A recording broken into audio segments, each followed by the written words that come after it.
तो अभी काफी बच्चों के मैसेज आ रहे हैं जो फाइनल सेमेस्टर में है कि सर हमें एआईबी की प्रिपरेशन करनी है, तो सबसे जो बेस्ट बुक है ना उसका आप हमें नाम बता दीजिए। बेस्ट जो मोस्ट बेस्ट बुक है उसका नाम बताइए हमें, ठीक है, बेस्ट से बेस्ट बुक का नाम बताइए। मैं उन्हें ये बोल रहा हूँ कि भैया और मेरी बहनों, ऐसा कोई भी मतलब ऐसी बुक नहीं होती इस एग्जाम के लिए, कोई भी आपको ऐसी बुक नहीं चाहिए होती। कुछ चीजों का ध्यान रखना पड़ता है क्योंकि ये एक थोड़ा सा डिफरेंट एग्जाम है। इसके लिए कोई भी आपको बुक की प्रिपरेशन की कोई भी ऐसी अलग से बुक परचेज नहीं करनी है, वही हम इस वीडियो में डिस्कस करेंगे। क्योंकि भाई आप सब एडवोकेट बनने जा रहे हो, अगर जो फाइनल ईयर सेमेस्टर ईयर में, और जो एडवोकेट्स हैं उनको भाई बिना सबूत के कोई बात समझ में नहीं आती है। तो थोड़ा सा मैं आपको वही बताना चाह रहा हूँ इस वीडियो में, ताकि बार बार किसी बच्चे का डाउट ना रहे, ठीक है। तो सबसे पहली बात समझिए आप कि ये जो एग्ज़ाम है इसकी जो डिमांड है वो अलग है, और एग्ज़ाम्स की तरह ये एग्ज़ाम नहीं है, इसकी डिमांड अलग है। एग्ज़ामिनर इस एग्ज़ाम से आपसे और कुछ एक्सपेक्ट कर रहा है, ठीक है। उसका जो इंटेंशन है एग्ज़ाम कंडक्ट कराने का वो अलग है और एग्ज़ाम्स की कंपैरिजन में। तो आपको पता होगा इस एग्जाम में 100 क्वेश्चन आते हैं, टोटल 100 क्वेश्चन आते हैं, जिसके अंदर आपको 75 से 80 क्वेश्चंस की मैं बात करूंगा, मिनिमम बता रहा हूं मैं 75 से 80। अगर इस बार बात करूं तो इस बार 80 से 85 क्वेश्चंस आपके बीएरेक्ट में से आए थे, ठीक है। तो अगर मिनिमम भी मान ले हम, तो 70 से 80% क्वेश्चंस आपके बीएरेक्ट में से ही आते हैं। उनके आंसर आपको बीएरेक्ट में ही मिल जाएंगे। इंडेक्स की हेल्प लीजिए आप, ठीक है, चैप्टर्स के जो नाम होते हैं उनकी हेल्प लीजिए आप, और जो आपका शेड्यूल्स होते हैं बी एक्ट में उनकी हेल्प लीजिए, और जो आपके सेक्शंस होते हैं रियल उनकी हेल्प लीजिए। सारा कहीं ना कहीं आंसर आपको, जैसे फुट नोट्स होते हैं इनमें आंसर मिलेगा आपको। सारी की सारी चीज आपको बी एक्ट में मिल जाएगी, बस आपको उसकी प्रैक्टिस करनी आनी चाहिए, वो हम आगे वाली स्लाइड्स में देखेंगे। लेकिन उसके सारे आंसर आपको बेयर एक्ट में से मिलते हैं। कोई भी बच्चा मुझे ये नहीं कह सकता कि सर ये आंसर बेयर एक्ट में नहीं होते। बात कर लेते हैं कि भाई जो 20 से 25 क्वेश्चन है वो कैसे आते हैं। वो ऐसे क्वेश्चन हैं जिनके आंसर आपको बेयर एक्ट में नहीं मिलते हैं। इसके अंदर थोड़े बहुत केस लॉज आ जाते हैं आपके, मैक्सिम्स आ जाती हैं आपकी, कुछ कंसेप्ट पूछ लेता है, कुछ डॉक्ट्रिन्स पूछ लेता है, ठीक है। तो ऐसी चीजें आपको बेयर एक्ट में नहीं मिलेंगी।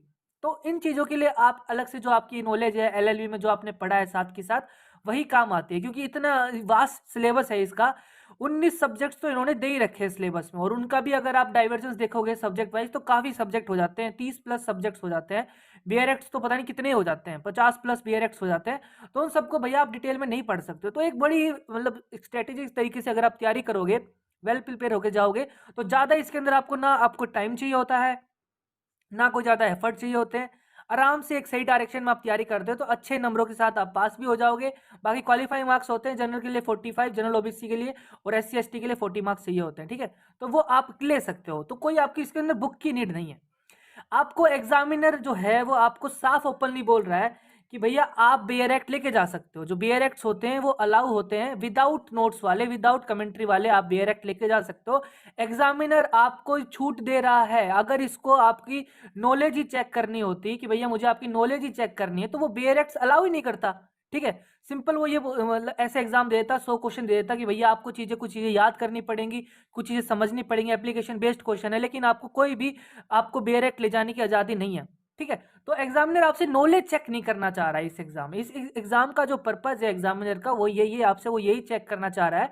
कल को आप वकील बनोगे, एडवोकेट बनोगे आप, तो जज साहब आपसे बोलेंगे कि वकील साहब ये वाली चीज मुझे इस फाइल में मिल नहीं रही है, फटाफट बताइए कहाँ पे है। या आपने कोई फैक्ट कोट किया कि भैया मेरे केस से ये रिगार्डिंग फैक्ट था, अब जज साहब ने बोल दिया ये आपने कहीं लिखा हुआ है अपनी प्लेंट में, मुझे दिखाइए, या अपनी पेटिशन में कहीं लिखा हुआ है मुझे दिखाइए। तो आपको पता होना चाहिए एज ए एडवोकेट, जब भी आप प्रिपेयर होकर कोर्ट के अंदर जाते हो तो आपकी एक पिक्चराइजेशन मेमोरी होती है, ठीक है। पिक्चराइजेशन मेमोरी होती है जिसके अंदर आपको पता होना चाहिए कि भाई मेरी जो फाइल है, मेरी जो पेटिशन है, मेरी जो एप्लीकेशन है, उसके भाई फलाना पेज नंबर पे, फलाना पैराग्राफ पे ये बात वहां लिखी हुई है। आपको पन्ने नहीं पलटने हैं, जज साहब को पन्ने पलटने हैं। आपका इतना कॉन्फिडेंस होना चाहिए कि आप उन्हें बता पाओगे सर ये पेज नंबर 40 पे आप जाइए, पैराग्राफ नंबर 3 पे देखिए, ये लास्ट की 3 लाइनें देखिए, वही मैंने अभी कोट की है। तो कहने का मतलब ये है एग्जामिनर आपसे चाह रहा है कि आपका बहुत ही फास्ट प्रोसेस वे में आपका माइंड काम करे। आप पेजेस जो होते हैं उनको खगालना आना चाहिए, आपको जो बेयरक्ट्स होते हैं उनको खगालना आना चाहिए। आपको जल्दी जल्दी निगाह देखनी आनी चाहिए कि भाई मेरे क्वेश्चन की क्या डिमांड है और कौन से सेक्शन से मेरे को इसका आंसर मिल जाएगा। ये सारी चीजें आती हैं आपकी केवल और केवल प्रैक्टिस से, और कोई इसका शॉर्टकट रास्ता नहीं है। जितना आप प्रैक्टिस करोगे उतना ज्यादा आप ये चीजें सीख जाओगे, ठीक है। इसीलिए ये एग्जाम नॉलेज का नहीं है, ये एग्जाम प्रैक्टिस का है, ठीक है। बेयर एक्ट को कैसे खंगाल सकते हो, बेयर एक्ट को कितनी बार आप पढ़ सकते हो, इंडेक्स को कैसे यूज कर सकते हो, ये सब चीजें आपकी इस एग्जाम में डिमांड करता है एग्जामिनर, ठीक है। इसलिए बुक जरूरी नहीं है। एक प्रूफ ये हो गया आपके सामने। और दूसरा प्रूफ क्या है, जैसे आपको पता है अगर आप बुक मान लो परचेज करते भी हो, तो बुक में जो सबसे अच्छी बुक मान लेता हूँ मार्केट में, मान लो सबसे अच्छी जो बुक भी है, तो वो क्या बताएगा, मान लो ये क्वेश्चन है आपके सामने, उसका आंसर वो दे देगा, तो कह देगा इस वाले सेक्शन से ये आपका क्वेश्चन बना है। तो अब आपको ना तो ये सेक्शन याद करने की जरूरत है, ना इस सेक्शन को ज़्यादा मतलब इसके कीवर्ड्स याद करने की जरूरत है। भैया आपको बेयर एक्ट जब अलाउड है तो आप क्यों इस चीज़ को याद करोगे ना। तो आपको बस ये देखना आना चाहिए कि जो क्वेश्चन है मैंने इसको सेक्शन 8 में कैसे ढूंढा, सेक्शन 8 में ही क्यों ढूंढा, और कोई सेक्शंस मैंने क्यों नहीं ढूंढा। तो ये चीज़ें आपको सीखनी है। तो बुक केवल आपको नॉलेज प्रोवाइड कराएगी, प्रैक्टिस प्रोवाइड नहीं करा सकती। प्रैक्टिस के लिए आपको क्या करना है, प्रैक्टिस के लिए एक ही ब्रह्मास्त्र है, केवल और केवल एक ही है कि आपको प्रीवियस ईयर क्वेश्चंस लगाने पड़ेंगे। PYQ जो AIB के हैं सारे के सारे लगा मारो। अब तक मैं जितने भी प्रीवियस ईयर आए हैं वो मैंने सारे अपने प्लेलिस्ट में 1600 के प्लस क्वेश्चन है वो करवा चुका हूँ। एक के क्वेश्चन को सोल्व किया है मैंने, बेयर एक्ट में से कैसे ढूंढा है मैंने, कटआउट के थ्रू एक एक चीज मैंने आपको वहां सिखा रखी है, प्रैक्टिस करा रखी है।